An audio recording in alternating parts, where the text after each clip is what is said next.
जय हिंद दोस्तों। आज देश में अब तक का सबसे महत्वपूर्ण इलेक्शन शुरू हो चुका है जो देश के अगले 50 सालों का भविष्य तय करेगा। आप में से कुछ लोग या कोई आपके जानने वाले शायद अभी तक अपना मन ना बना पाए होंगे कि किसके हाथों में देश का स्टीयरिंग देना है।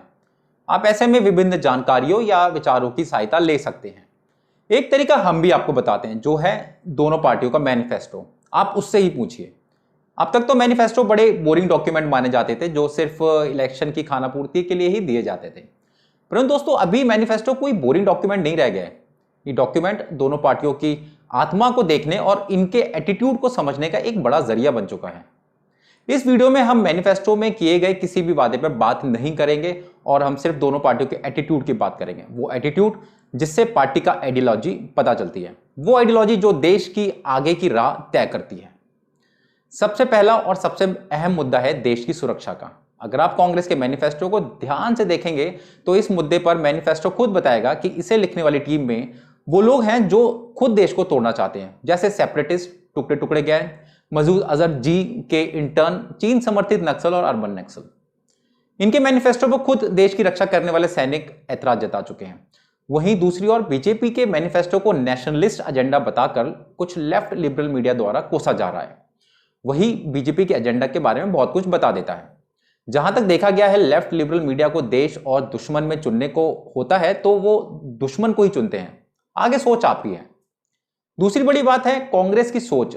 ये मैनिफेस्टो कांग्रेस की सोच को बताता है। कांग्रेस आज भी समझती है कि देश वाले सब भिखारी हैं, कोई कुछ नहीं करना चाहता, सभी को बस खैरात चाहिए। वो खैरात जिसे कांग्रेस समय समय पर बांटती रही है। वैसे ये इनकी रणनीति भी रही है जिस वजह से ये सालों तक देश पर राज करते आए हैं। लोगों को कभी पैरों पे खड़ा मत होने दो, कुछ मौका मत दो, उन्हें गरीब रखो। जब वो बिल्कुल मरने वाली कगार पर आ जाएं तो उन्हें कुछ बूंदे जीने के लिए दे दो ताकि वो हमेशा सरकार पर निर्भर रहें। इससे भी अगर काम ना चले तो इमरजेंसी लगा दो। ऐसी खैरात के बंटवारे से इंसान में एक हीन भावना आ जाती है और वो खुद को जाने अनजाने में भिखारी समझ बैठता है। इनकी न्याय स्कीम भी कुछ ऐसी ही है। न्याय स्कीम पर कुछ चौंकाने वाले फैक्ट्स लेके हमने एक वीडियो करी थी जिसका कमेंट सेक्शन में आपको लिंक मिल जाएगा। वहीं दूसरी ओर मोदी सरकार का रवैया बहुत सरल है। जहां तक रहा मुफ्त का सवाल, आपको मेहनत करने के लिए और कुछ नया करने के लिए लगने वाले साधन दिए जाएंगे, परंतु मेहनत तो आपको खुद करनी होगी। अपनी तरक्की और उज्जवल भविष्य के लिए आप खुद जिम्मेदार होंगे। आपको फिर वही एक पुराना डायलॉग या पुरानी कहानी में याद दिलाता हूं। आप किसी भूखे से मिलते हैं और उसकी मदद करना चाहते हैं। आप या तो उसे मछली खाने को देंगे या उसे मछली पकड़ना सिखा देंगे। उसको मछली कितनी बार आप देंगे? 1, 2, 3, 4 कितनी बार दे सकते हैं आप? अगर आप उसको एक बार मछली पकड़ना सिखा देंगे तो उसे दोबारा जिंदगी में भीख नहीं मांगनी पड़ेगी और वो किसी पे निर्भर भी नहीं होगा। यही मोदी सरकार कर रही है। माँ बाप बच्चों को पढ़ने के साधन तो दे सकते हैं, उनका ट्यूशन लगवा सकते हैं, उनका हाथ पकड़ के राइटिंग सिखा सकते हैं, पर अव्वल आने के लिए बच्चे को खुद ही मेहनत करनी होगी। कांग्रेस की तरह 100 में से 72 नंबर मुफ्त नहीं मिलेंगे। तीसरा बड़ा अंतर है विजन का।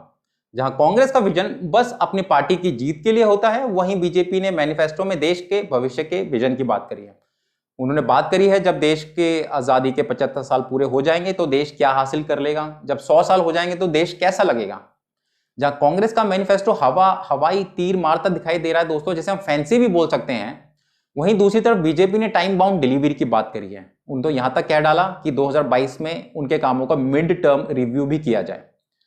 कांग्रेस के मैनिफेस्टो में इस बार जो चुनाव जीतने की अधीरता या डेस्परेशन कह सकते हैं वो हमें दिखा, जो थोड़ा आपत्तिजनक भी था। वो कुछ भी बोल के कुछ भी करके बस चुनाव जीतना चाहते हैं। बाद में कौन पूछता है क्या बोला, किसने क्या करा। मजेदार बात तो यह है दोस्तों, कांग्रेस ने वह सब काम भी बता दिए, वो वादे भी गिना दिए जो पिछले 55 सालों में वो पूरे नहीं कर पाए। कहीं भी उन्होंने 55 सालों का हिसाब नहीं दिया। पूछना तो बनता है कि अभी कौन सा अल्लाह दीन का चिराग मिल गया कि वो सारे वादे 5 साल में पूरे कर देंगे अब, जो 55 साल में नहीं हुए।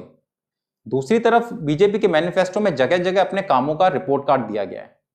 जो बातें बीजेपी के मैनिफेस्टो को रियलिस्टिक बनाती हैं वो है पिछले कामों का रिपोर्ट कार्ड देते हुए उन्हीं कामों का टारगेट बढ़ाकर उनको पूरा करने की बात। अब ये कुछ बड़े अंतर थे बीजेपी और कांग्रेस के मैनिफेस्टो में, जो दोनों के एटीट्यूड और आइडियोलॉजी के बारे में बताते हैं। देश का भविष्य किस दिशा में जाएगा ये आपको मैनिफेस्टो पढ़कर पता चल जाएगा। दोनों बिल्कुल ही 180 डिग्री अपोजिट हैं।